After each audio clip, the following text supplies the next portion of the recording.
This is the Stephen A. Smith Show podcast. I'm Stephen A. Everybody, welcome to the latest edition of the Stephen A. Smith Show, coming at you as I love to do over the airwaves of ESPN Radio, 250 plus markets across the United States of America, plus ESPN Radio, Sirius XM style, channel 80. Number to call up as always is 888-SAY-ESPN. That's 888-729-3776. Got a question for you. Got a lot of stuff on my mind right now. I know I got NBA free agency to get into. Please don't get me wrong. I know I got NFL to get into with Tom Brady suddenly speaking Spanish, with Michael Bennett calling for a halt to national anthem protests, saying it's not necessary to take a knee anymore. That's another subject that I'll get into. But I got to admit to you, you know what I got on my mind right now? Please forgive me, ladies and gentlemen. Please forgive me. This is my own selfish purposes. Usually I'm about what you want. I'm about what you want, what you need, what matters to you, because I'm a man of the people. I'm a man of the people. But in this particular situation, damn it, I'm about me. Ladies and gentlemen, I got to admit to you, the New York Yankees are on my mind right now. And this is beautiful. Right now, after last night, about 4 different home runs got smacked at 118. They're on pace to exceed last season's total of 241, which led the majors, by the way. And in baseball history, you got the Mariners, who smacked 264 home runs in 1997. That's an all-time record. You got the Rangers in 2005 that smacked 260. You got the Blue Jays from 2010 and the Orioles from 1996 that both smacked 257 home runs in the season. And, of course, the Orioles in 2016 when they smacked 253. The New York Yankees are on pace to handle their business with Stanton, with Judge, with Sanchez and the crew. They can pull it off. Now, me personally, I think when you're trying to win a World Series championship, pitching is what it's all about. I watched the Astros lose last night, their 12-game winning streak coming to an end, but I saw Verlander strike out more than 10 again. I'm very concerned because I think superior pitching beats superior hitting any day of the week. That's why the Astros are champions. And I look at their rotation led by Verlander, who's an absolute stud, and I have my concerns. But I will tell you this. I love what I'm seeing from the New York Yankees.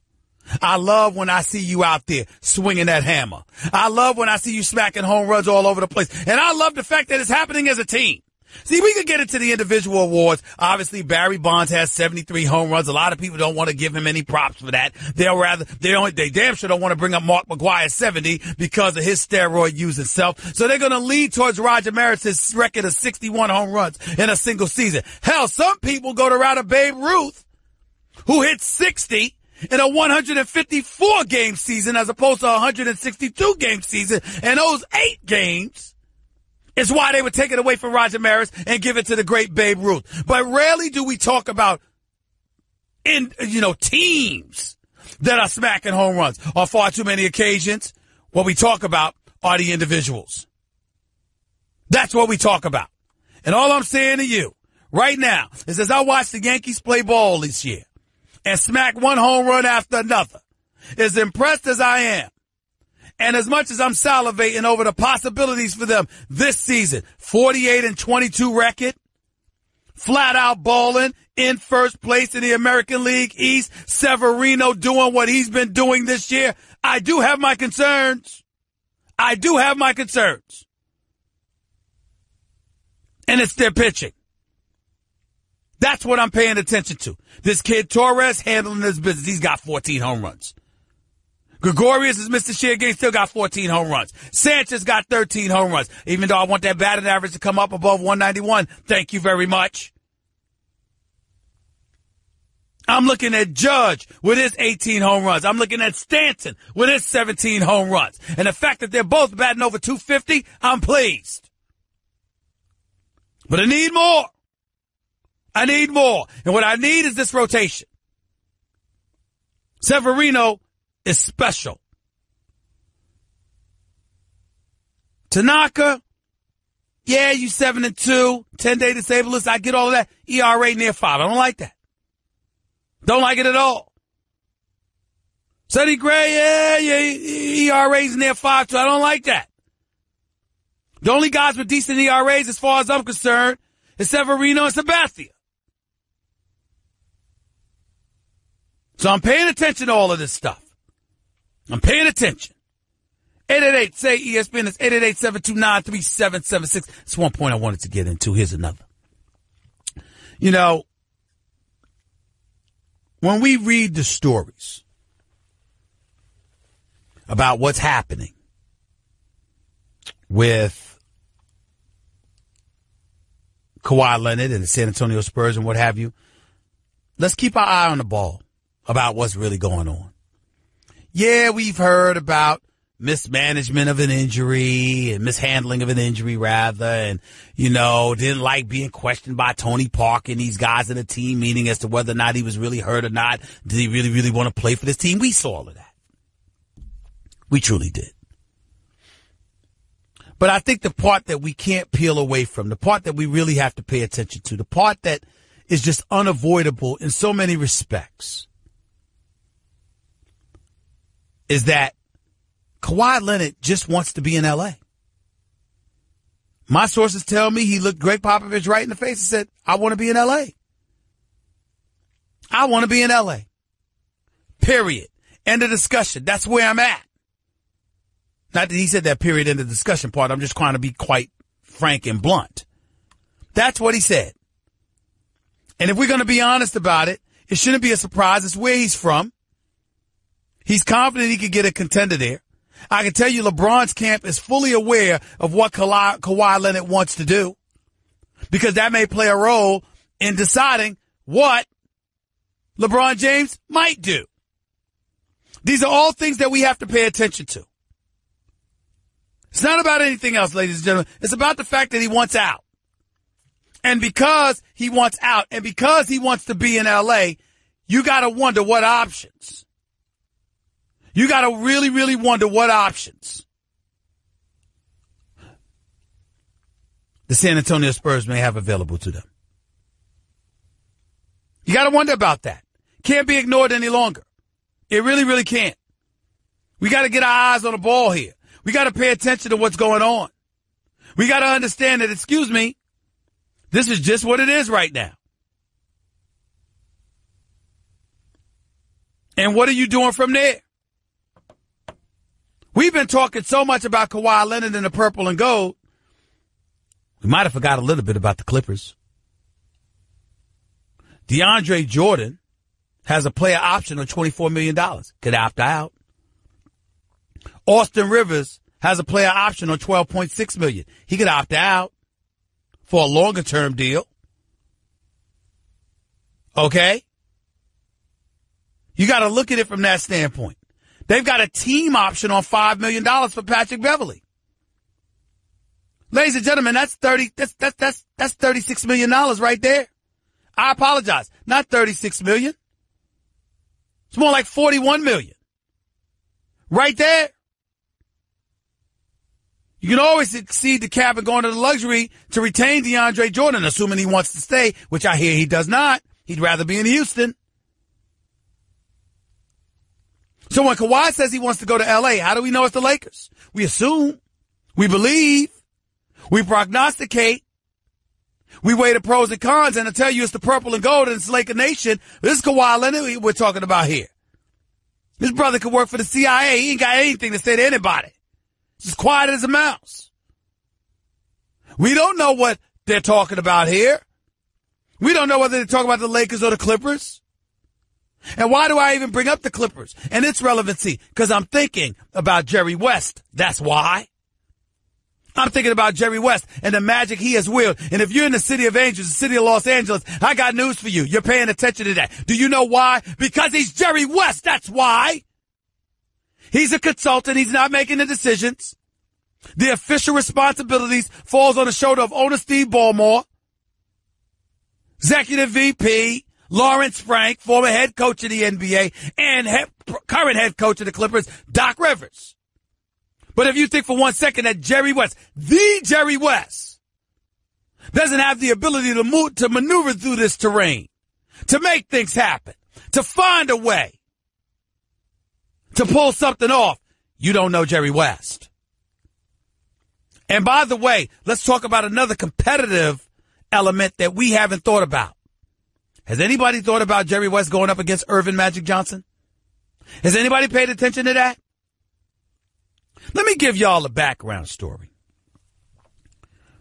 which may or may not be validated or authenticated, but damn it, I'm telling you it's the truth. I ain't asking, and I ain't guessing. Years ago, let me speak to the departure of a Jerry West from the city of Los Angeles, specifically the Los Angeles Lakers organization, as you all know. Long before he arrived in Memphis, before he ultimately arrived with the Golden State Warriors as a consultant, before coming back to L.A. as a consultant under Steve Ballmer for the Los Angeles Clippers, Jerry West was considered arguably the greatest mind we had ever seen in basketball annals as an executive this side of Red Auerbach. Jerry West built teams. I remember one time with the Lakers. Remember that year they had Nick Van Exel and Eddie Jones and Eldon Campbell and all these guys. And Jerry West was in tears because of how these boys balled and had overachieved and exceeded expectation. This was before they got Shaquille O'Neal. It's before they drafted Kobe Bryant, even though Charlotte drafted Kobe Bryant and then they got him and pushed Vlade Divac out the door in favor of Kobe Bryant, obviously. This is before all of that transpired. Let me be very, very clear about what I'm about to say. Remember that? Well, around that time, Jerry West pulled off a heist for the ages. He got Shaquille O'Neal away from Orlando like a thief in the night. Unbeknownst to a lot of people, Dr. Buss, from what I've been told, promised Jerry West $1 million bonus. And once Jerry West delivered Shaquille O'Neal, because that was the bonus, in other words, you deliver him, oh God, I'll do this for you. Once he delivered Shaquille O'Neal, Dr. Buss initially reneged on that proposal. And it infuriated Jerry West. Now, $1 million is not chump change, but at the same time, it's not going to make or break you if you're a high-ranking executive in the NBA, even back in the 90s. But to Jerry West, it wasn't about that. It was about the principle. You shook the man's hand. You gave him your word. And you reneged. Now, I'm sure there are other things that happens while you're working for a particular organization. I'm sure there are other things that may have happened as it pertained to Jerry West and the Lakers or whatever. But I know that happened. That definitely happened. And as a result, he was looking to move on. He's moved on. And now he's back in L.A., but it's for the opposition. And as much as this man respects Magic Johnson and reveres his accomplishments and what he brought to the Lakers franchise, do you really think that Jerry West is standing idly by, looking forward to watching the Lakers resurrected while his Los Angeles Clippers appear to be close to nothing? You really, really think that's happening? You really think he's not working behind the scenes to try to pull something off? You really believe that the Clippers are devoid of the means to do it? But listen, the only thing up for grabs, ladies and gentlemen, if DeAndre Jordan chooses to opt out, which he should because he could get more than the $24 million in this day and age, the only huge contract you have on your books is Danilo Gallinari, who's owed nearly $44 million over the next 2 years. Tobias Harris is entering the last year of his deal at $14.8 million. Lou Williams just got $8 million a year for the next 3 years, $24 million total, which is a damn bargain. He's worth so much more than that. Lou Williams is worth so much more than that. This brother's straight firepower coming off the bench. This brother should be paid. Boy, what a bargain they got with him. You're the Los Angeles Clippers. You might be able to do some things. I'm just saying, y'all, I wouldn't summarily rule them out. I would pay attention to what's transpiring with them competing with the Los Angeles Lakers, specifically with Jerry West competing with Irvin Magic Johnson. 888-SAY-ESPN. It's 888-729-3776. Keep in mind, excuse me, keep in mind that if you're the Los Angeles Lakers, you have immense pressure. You're Irvin Magic Johnson, you have immense pressure. You're the Lakers. Got 16 chips, 16 banners, hanging in the rafters, champion. You got Irvin Magic Johnson as your president of basketball operations. You have the preeminent face in Lakers history in a lot of people's eyes, who is now running the basketball operations for the franchise, that has enough cap space to get 2 max players and has another superstar in this league who wants to come play for them. You're Irvin Magic Johnson. It can't get much better than this. It also won't get much worse if you don't get one of these guys, let alone 2 or 3. You got to get them. You got to find a way to pull something off. It's simply mandatory in this particular day and age. There is no way around it. 888-SAY-ESPN. It's 888-729-3776. Another thing I want to get to, because I personally think it's important to touch on this. Back to the Popovich-Kawhi angle from this perspective. Ladies and gentlemen, the time may have arrived to start at least contemplating that it might be in Greg Popovich's best interest to do things a little bit differently. I don't pretend to know the specifics of what transpired between him and Kawhi. I'll leave that up to the Adrian Wojnarowskis of the world. But I will tell you this. Kawhi Leonard is a different beast than what you're accustomed to dealing with in terms of the Tim Duncans, the David Robinsons, the Manu Ginobilis, Tony Parkers of the world. They all bought in. They were all perfectly fine with flowing along with the San Antonio Spurs' traditional ways. Kawhi Leonard, whether it's because of his uncle, who's now representing him pretty much for the most part, whether it's because he's had an epiphany or whatever the case may be, Kawhi Leonard ain't flowing like that. That's not who he is. It doesn't mean that Popovich is wrong about anything. It certainly doesn't mean he did anything wrong to Kawhi Leonard. And I'm certainly not here to try to cast any kind of aspersions against the San Antonio Spurs organization, which has given us every indication that they have been nothing but first class for many, many years. Popovich's relationships with the players has been extraordinary and exemplary. Everyone respects him. Most, if not all of them, love him. And again, I feel an obligation to repeat, God bless him and his family for what he's going through, having lost his wife of over 4 decades just a couple of months ago. My heart goes out to that man, and my prayers and my heartfelt condolences are with him and his family and the Spurs organization. But it is important to recognize that Kawhi Leonard wants out. And we have to start asking the question as to whether or not the time has arrived for the Spurs to sort of modify their approach a little bit, because you're not dealing with Tim Duncan anymore. As Jeff Van Gundy has said on many occasions, coaches, successful coaches, are ones who have their stars buying into what they're selling. You cannot have a star on the opposite page of you, because if that happens, it hurts everybody. It hurts everybody. Your star has to buy in, because nobody's going to band together if the star is deviating from what the organization wants. It's not going to happen. That's just the way it is.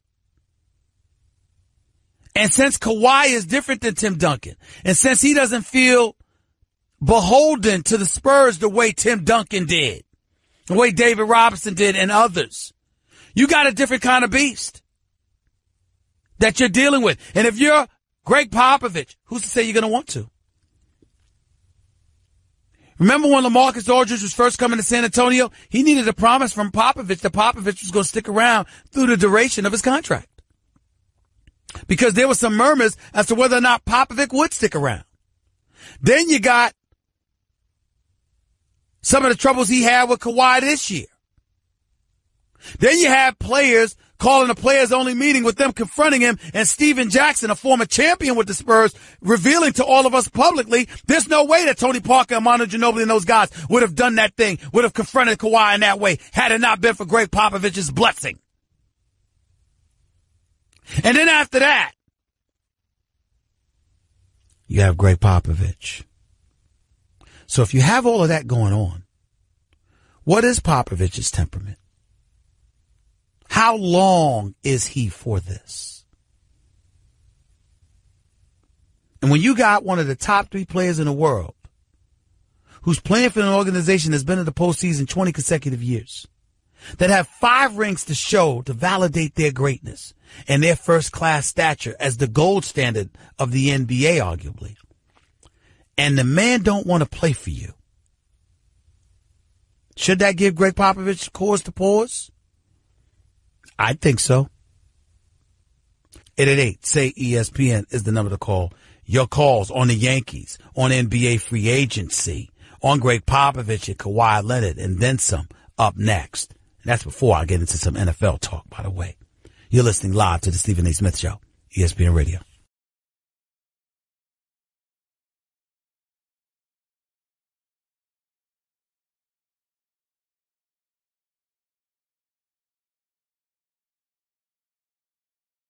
Next, you're holding up the line, ma'am.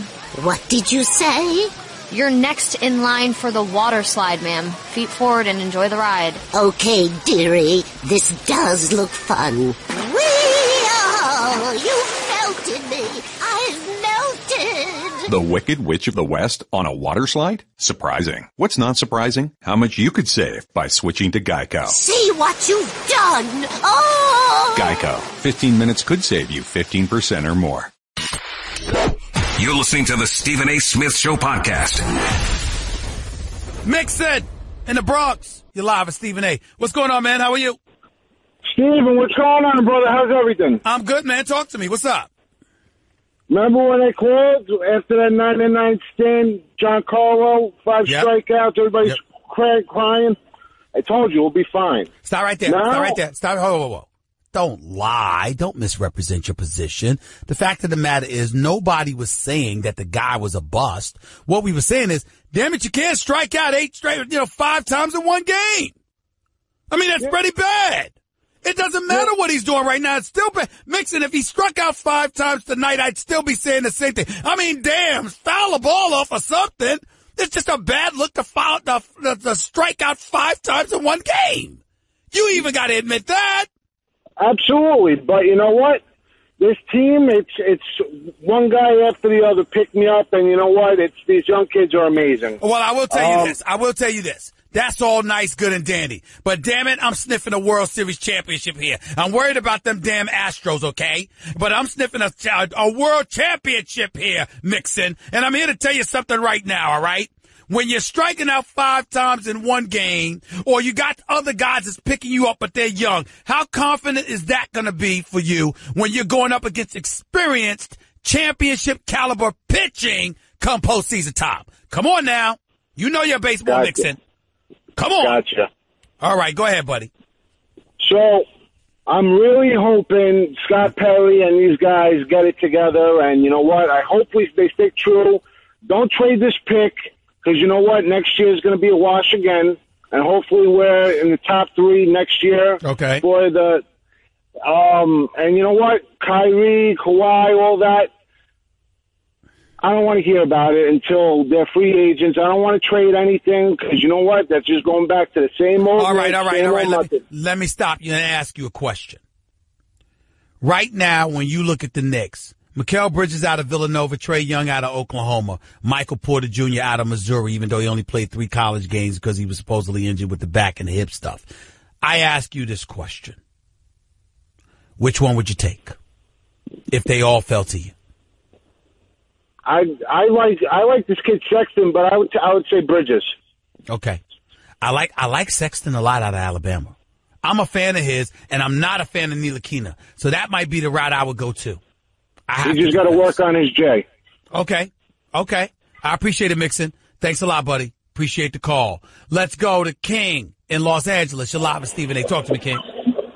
What's going on, my man, Stephen A? So how are you? I don't want to misquote you, but are you saying that the Clippers pose a threat to the Lakers, as in getting Kawhi Leonard? I just want to make sure I'm correct on that. I'm saying to you that anything is possible with Jerry West. The fact that Jerry West is a figure in that organization, I don't underestimate anything. That's what I'm trying to say.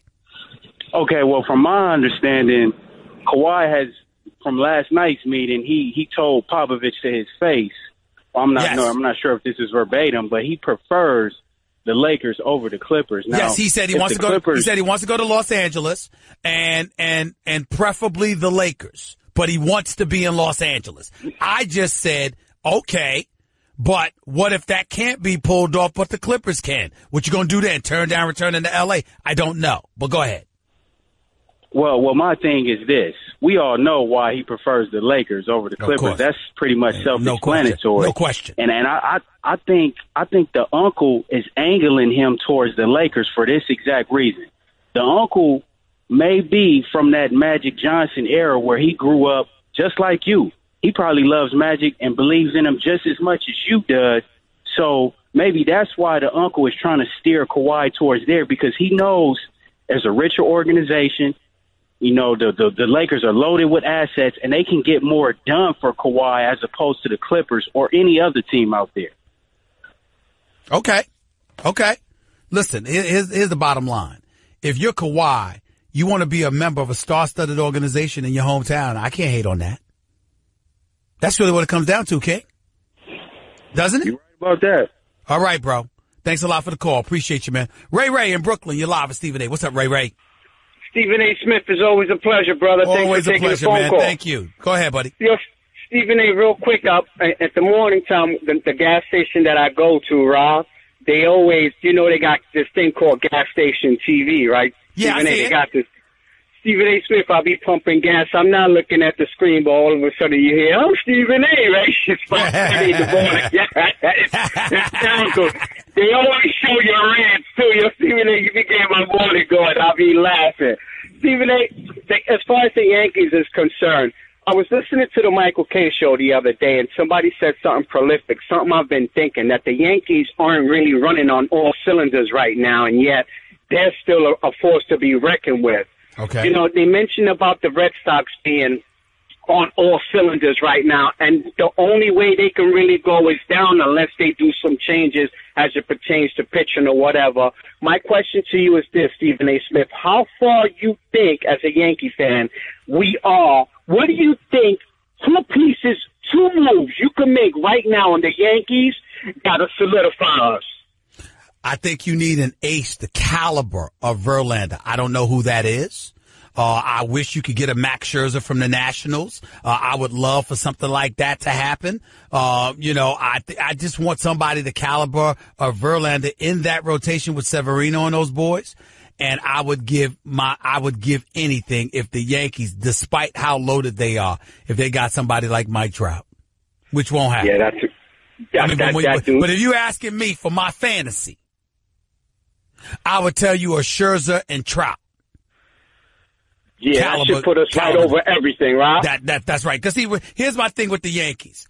I don't care what I'm seeing from them as prolific hitters. I have no doubt that the Yankees going to show up. They're going to be there. I at least expect a trip back to the ALCS this year. No question about it. Not trying to deny it or anything like that. Here's my issue, Ray. At the end of the day, when I'm looking at you, right, it doesn't even matter to me what I'm seeing from their hitting, but their pitching. With Verlander and Keuchel and these boys and Cole. Listen, you got a 3-headed monster in Houston that's going to be there waiting for you come postseason. That's my 100%. That's my concern. That's my concern. And then when you look at these ERAs, Verlander's got a 160 ERA, man. 160. Now, Keuchel's been struggling. We understand that. Cole's at 259. 259. I'm just looking at them right now, and I'm saying they're going to be in the way. They're the reigning, defending World Series champions for a reason, Ray. They're going to be in the way. 100%. And it's not like the Mariners is going to do the job for us. We're going to have to do it. I'm not worried about anybody in the National League. I'm not worried about anybody else in the American League. I'm worried about the Houston Astros. I'm worried about one team. As a Yankee fan, I'm worried about one team. One. And that's it. I ain't worried about no damn Dodgers. I ain't worried about no Red Sox. I'm not worried about Cleveland. I'm not worried about Seattle or anybody else. I'm worried about one team. What? Those are reigning, defending World Series champion Houston Astros. I'm sorry. That's who I'm worried about. That's it, Ray. Nobody else. I'm not even concerned about anybody else. Yankees healthy, they going back to the ALCS unless they run into the Astros. They going to the World Series unless they run into the Astros. They win in the World Series, damn it, unless they run into the Astros. That's where I'm at with it. That's just where I'm at with it. Appreciate you taking the phone call. Thank you, brother. Thank you. One love. Thank you. Appreciate it. Thanks so much. 888-SAY-ESPN. That's 888-729-3776. More of your calls on NBA free agency, on the Yankees, on Kawhi Leonard. Plus, we'll get into a little NFL action in a minute. Tell you why Tom Brady speaking Spanish. Come on, Esta! Back with more in a minute with Stephen A. on ESPN Radio. Guess what? You're in the middle of the Stephen A. Smith Show podcast. Damn it, I mean it! Hour number 2. I'm going to have two-time Masters champion on this show, the one and only Bubba Watson. Actually, he's going to come on and talk a little NBA action with us, too. Not just golf. He's a big-time NBA fan. Looking forward to hearing his thoughts about all the stuff that's going on in free agency, what he saw during the NBA Finals.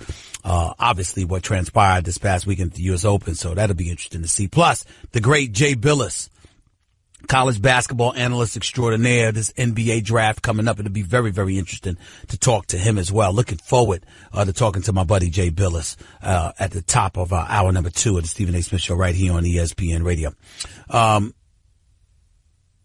Before I get to the calls, let me say this about Tom Brady. Suddenly speaking Spanish. You know, number 45. Reminding everybody that he's planning on playing until he's 45. Well, that's nice that he reminded us. Seemed to deviate from that a little bit for a little while. You chirping about playing until 45 until Garoppolo gets traded. Then after he gets traded, here you are making noise about something totally different. Doesn't work that way. Tom Brady doesn't get a pass on that. We should hear 45 out of your mouth every damn day. Because the Patriots gave up Jimmy Garoppolo so you could be secure in your position. Not that you don't deserve it. 5-time champion, just finished throwing for 500 yards in the Super Bowl. At age 40, you big time. But damn it, they did it. Don't want to hear about you retiring now. Better plan on staying your behind around for the next 4 seasons. But he's clearly trying to control the narrative. He didn't like the publicity he got for saying that he's closer to retirement. And that is what it is. Him and Belichick clearly ain't on the same page, though. Tom Brady's more of a maverick these days than ever before. Don't blame him, though. I'd be, too. It's time Belichick start kissing his ring a little bit. Belichick's not like Belichick had success without the man. 888-SAY-ESPN. It's 888-729-3776. Javan in Jersey. You're live with Stephen A. What's up? Good afternoon, sir. How are you? I'm all right. Go ahead, buddy. Hey, man, I need to just get straight to it. I'm a diehard Packers fan. Diehard. Yep. I need to know honestly if you think that bad man got a real chance this year. And of what? I also wanted to know of what? What you mean? A real chance of what? I want to know if you think we got a chance to get to that dance this year. Oh, the Super Bowl. Well, listen, man. You, first of all, if you're going to get to the point, you got to make your questions clear. You on national radio in front of the national audience. You got to make sure I know what you're asking. No, I don't think they have a chance because they don't have much of a team around them. Aaron Rodgers is the greatest quarterback I've ever seen, but I don't think he has enough around him, and that's my problem. What's your second question? Okay. Do you feel that we fixed our secondary with this NFL draft? I don't know. I got to see them play. I'm in no position to answer that question until I see these brothers perform. All right. That's where I'm at with it. Appreciate you. Thank you so much. Let's go to Tony in West Palm. You're live with Stephen A. What's up? ¿Cómo estás, Stephen A. Smith? ¿Cómo está? ¿Cómo está? What's up, man?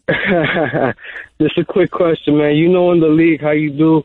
Could you see a scenario where, let's say, San Antonio, Portland, and Charlotte get into a three-way trade talk, and Leonard over to the Portland Trailblazers, Kemba over to the Spurs, and Charlotte picking up, let's say, C.J. McCollum, and they deal with all the picks and whatever, and send a couple things here and there. Could you see it? No. I think that's too much. I think it's too much to expect right now. I think everybody's trying to figure stuff out. But it's good that Kawhi let Popovich and them know this before the draft. Because the draft is where a lot of wheeling and dealing goes on, and obviously people are in a better position to make things happen. And I think that's what you got to pay attention to. But I appreciate the call, Tony. Thank you so much. Rob, you're live with Stephen A. Go ahead. Real quick, Rob. What's up, Stephen A? I think I like Kawhi Leonard going to L.A. He's got time. He's got crafty players over there in L.A. that, with his experience, his knowledge, his chips, he could help develop Kuzma and Ingram. They'll only get better with with Kawhi being on the squad. And as far as the Knicks, Stephen A., what you think about how are we ever going to get a superstar here? Listen, you're going to have a chance next summer, and I appreciate the call, Rob, because I got to get ready to go. But you got a chance next summer. I mean, you got Klay Thompson, who's not a superstar, but he's a star. You got Kyrie Irving, okay? You got Jimmy Butler.